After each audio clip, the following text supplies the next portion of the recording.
Okay, now that you've tried these, here's some solutions. Uh, and there's a few different ways to do these, and I'm going to try to do each one of these problems two different ways. You should go along with whichever way you're comfortable with, but it is good to know that there's different ways to do these. So the first way I'm going to do this one is using the square roots to think of them as exponents. So this is a square root, and this is a square root. So that means the same thing as 2 to the 1/2 times 18 to the power 1/2. Because that's the definition of a fractional exponent. And when you have two things with the same power, you could write that as 2 times 18 to the power 1/2. That's the same thing, which is the same thing as 36 to the 1/2. And 36 to the 1/2 is the same as, well, 36 is 6 squared. So if you write this as 6 squared to the 1/2, 2 times 1/2 is just 1. So this just gives you 6 to the 1, or just 6. So that's one way to do it, thinking of the radicals, the square roots, as an exponent.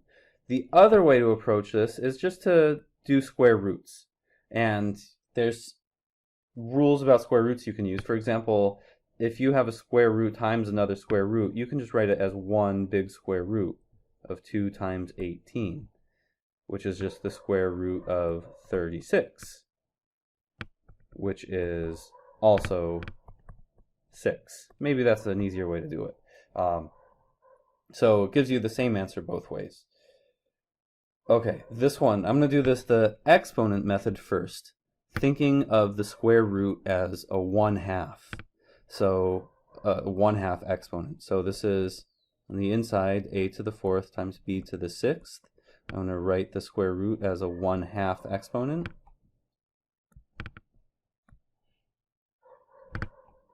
That invisible 2 there. And if you have these two factors multiplied all to the same power of 1/2, you can use one of the exponent laws that says you can sort of like distribute that 1/2 in there and get a to the power 4 to the 1/2 and b to the power 6 to the 1/2. And 4 to the power 1/2, or a to the 4 to the power 1/2, you multiply those exponents and do 4 times 1/2. 4 times 1/2 is 2. So that gives you a to the power 2. 6 times 1/2 is 3. So that gives you b to the power 3. So you can do it that way. I kind of like that way personally. But for this one, the other thing to do is just thinking of this as a square root. You want to think, what is the thing you can square? Whatever the answer is something you can square to give you a to the 4th, b to the 6th. And what would this thing be? Well, make that box a little bigger here. It's going to be a to some kind of power and b to some kind of power. Whatever you have in here, you're going to do a to that power to the power 2. Well, a power to a power you multiply. So what times 2 is equal to 4? That would be a squared. So that would be 2. So the answer to this is going to be a to the power 2. And then whatever this question mark is for b, what do you multiply by 2 to get 6? That would be 3. So this would just be a squared b to the power 3 if you do it that way. And so this process of like getting a square root is, we're basically thinking what is the exponent you can multiply by 2 to get 4 and 6. It's basically dividing 4 and 6 by 2 to get that 2 and 3. And using the exponent way, we're multiplying the 4 and 6 by 1/2. So multiplying by 1/2 is the same thing as going from that 4 and 6 and dividing it by 2 to get that 2 and that 3. Okay, how about here? You have 4 times root 6 minus 2 times root 6. So this is kind of like, what if you just had 4x minus 2x? These are like terms, so you can just combine them. 4 minus 2x, well, you can just do the 4 minus 2 is 2x. Same thing here. 4 minus 2 is 2, but instead of x, you have root 6. So that's that one. Here, same idea with the square root of a and the square root of a, but the other one here is a cube root of a. So the square root of a and the square root of a, those are the same thing. The cube root of a is not. So I can combine this into 5 times the square root of a. That's 2 plus 3. But the 4 times the cube root of a is not a like term, so that can't be combined. So that's all you can do with that.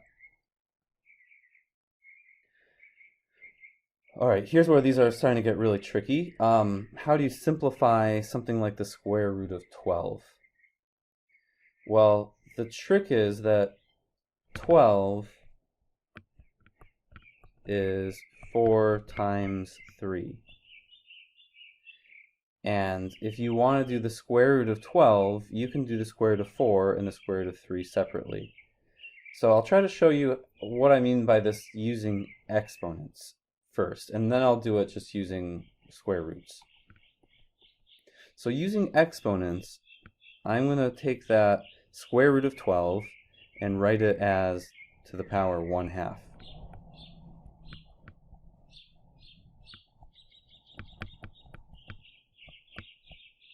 And the square root of 3, same thing. 3 to the power 1/2 here. And that 12 to the power 1/2, well, I'm going to think of that 12, like I said, as 4 times 3. And that's a trick. You want to think of perfect square factors. 4 is a perfect square. I can take the square root of 12. I'm sorry, I can take the square root of 4. So that's why I'm breaking it down that way.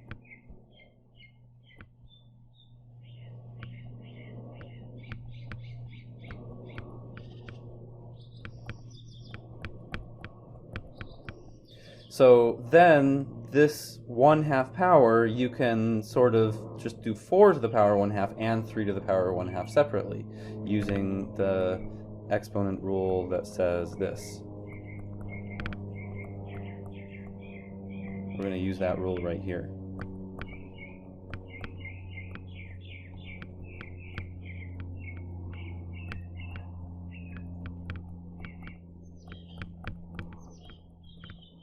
And then what's 4 to the power 1/2?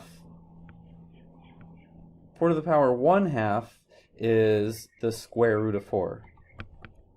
I'm going to rewrite these as radicals again.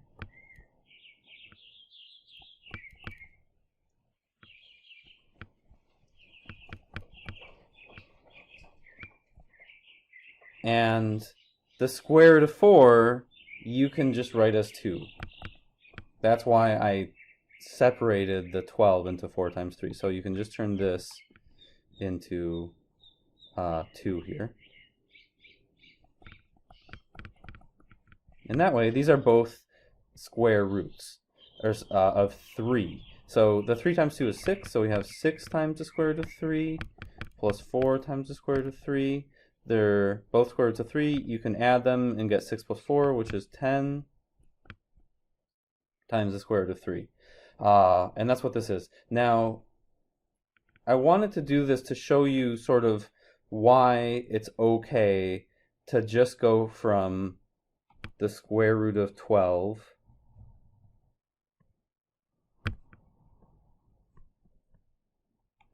and rewrite it as the square root of 4 times the square root of 3. That's allowed. And if you want to just go straight from this step right into this step, that's probably a faster way to do it, rather than dealing with all the exponent rules in between. But I just wanted to show that that is still consistent with exponent rules. All right, so F, I'm going to sort of skip the exponent rules here and just try to think of how we could split up 12 times a to the power 3 into perfect square factors. So 12 is 4 times 3, right? And that way you can take the square root of 4. What about a to the power 3? Well, the trick here is that a to the power 3 is a squared times a. And the square root of 4 is 2. The square root of a squared, this part, is just a. So I'm just going to write down the other steps here. We still have the 2 times the cube root of 3a. So I'm now going to break this up into these different square roots. I'm going to write it as the square root of 4. I'm going to reorder it a little bit and do the square root of a squared here. There's still a square root of 3 and a left over.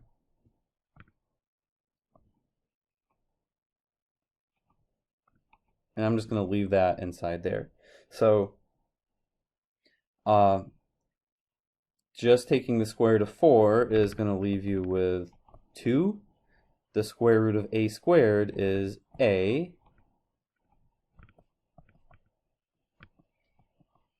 The square root of 3a is just the square root of 3a. There's still the other part here I forgot to write in that last step. Okay.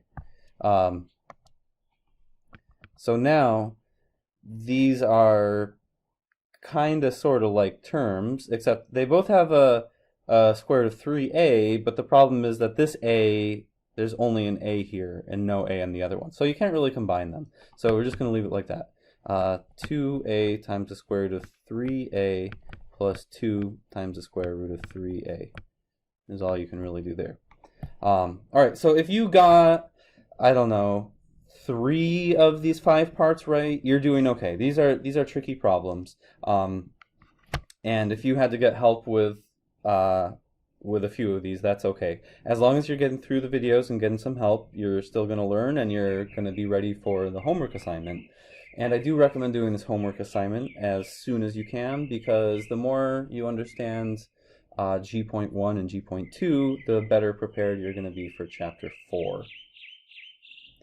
All right, I'll see you then.